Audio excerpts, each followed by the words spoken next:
নমস্কাৰ আপোনালোকে চাই আছে ব্ৰহ্মপুত্ৰ এক্সপ্ৰেছ গুৰুত্বপূৰ্ণ খবৰৰ সৈতে ষ্টুডিঅ'ত মই যাই আছো। আজি স্বাস্থ্যমন্ত্ৰী কেশৱ মহন্তই কেইবাটাও গুৰুত্বপূৰ্ণ মন্তব্য কৰিছে। আমাৰ লগত মন্তব্য আছে, মন্তব্য শুনাই দিছো। আমি নতুনকৈ খুলি দিবলৈ লোৱা শিক্ষা অনুষ্ঠানৰ সন্মুখত তেখেতসকলে সেলফ ডিক্লাৰেশ্যন দিব লাগিব, উই আৰ অল ভ্যাকচিনেটেড। আমি সকলোৱে টিকা গ্ৰহণ কৰিছোঁ। সেই অফিচটোৰ ভিতৰত থকা সকলোৱে যাতে টিকা গ্ৰহণ কৰিছে। কাৰোবাৰ সেকেন্ড ডোজ লোৱা টাইম হোৱা নাই, তেওঁৰ কথাটো বেলেগ, সেকেন্ড ডোজ ল'ব, কিন্তু ফাৰ্ষ্ট ডোজ নোলোৱা মানুহ কোনো এই কাৰ্যালয়ত থাকিব নোৱাৰিব বা শিক্ষানুষ্ঠানত থাকিব নোৱাৰিব।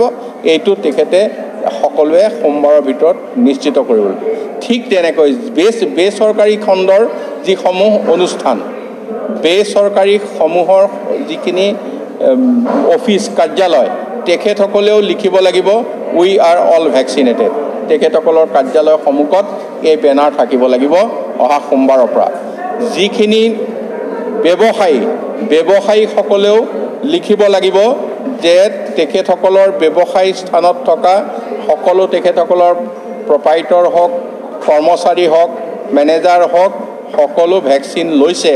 এইটো সেলফ ডিক্লাৰেশ্যন ব্যৱসায় প্ৰতিষ্ঠানৰ সন্মুখত লিখি দিব লাগিব উই আৰ অল ভ্যাকচিনেটেড।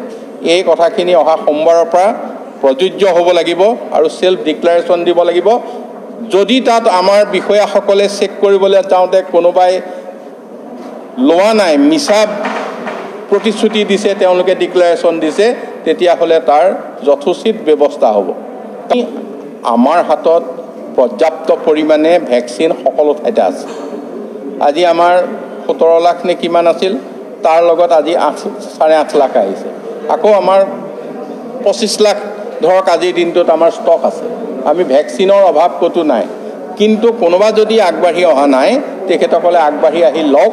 আৰু সোমবাৰৰ পৰা আমি কিছু কথা নিশ্চিত কৰিব বিচাৰিছোঁ যে কোনো চৰকাৰী প্ৰতিষ্ঠানত ভ্যাকচিন নলোৱা মানুহ নাই, কোনো শিক্ষানুষ্ঠান যিবিলাক খুলিছে তাত ভ্যাকচিন নলোৱা কোনো লোক নাই, বেচৰকাৰী যিখিনি কাৰ্যালয় প্ৰতিষ্ঠান তাত কোনো ভ্যাকচিন নোলোৱা ব্যক্তি নাই, যিখিনি দোকান বজাৰ স্থায়ীভাৱে আমি দেখিছোঁ মল, এইবিলাকত যাতে কোনো মেনেজাৰ, কৰ্মচাৰী, প্ৰপাইটৰ ভ্যাকচিন নোলোৱাকৈ তাত নাই। এইখিনি কথা আমি অহা 6 তাৰিখৰ ভিতৰত নিশ্চিত কৰিব বিচাৰিছোঁ আৰু এইখিনি নিশ্চিত কৰি আমি আগবাঢ়িবলৈ। বেনাৰখন নিজে মাৰিব, সেলফ ডিক্লাৰেশ্যন।